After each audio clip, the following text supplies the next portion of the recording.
Hello and welcome back to my video blog.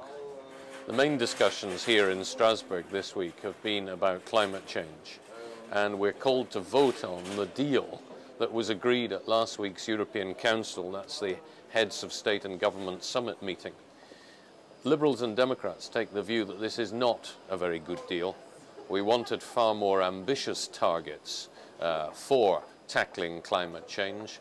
We wanted the governments to introduce emissions trading faster than they're proposing to do, and to a greater extent. They've given too many concessions to vested interests to industry. But we will vote for it because we believe that half a loaf is better than nothing. And we do believe that given the difficulties of the economic recession, to have come out with any deal at all is a good one. It's a deal that maintains the target of cutting carbon emissions by 20% by the year 2020.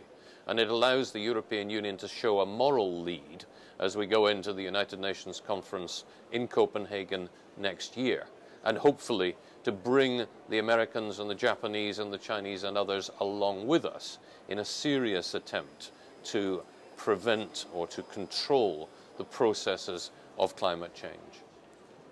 The other issue on our agenda this week has been the Working Time Directive. There's been a debate for over 10 years now, in fact getting on for 15 years at European level, about whether people should have to work more than 48 hours a week.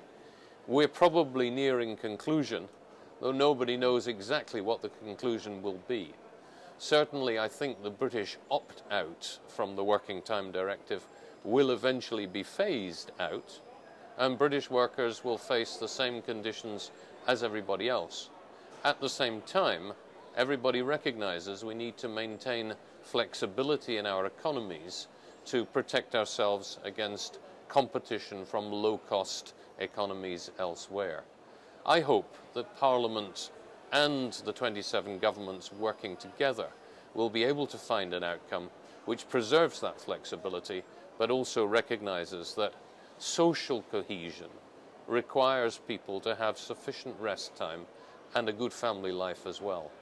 That'll be something for the Czech presidency, and it'll be something I will report back to you on in the new year. So all that remains for me to do is to wish you a very happy and restful Christmas, and to say I look forward to reporting to you again in 2009.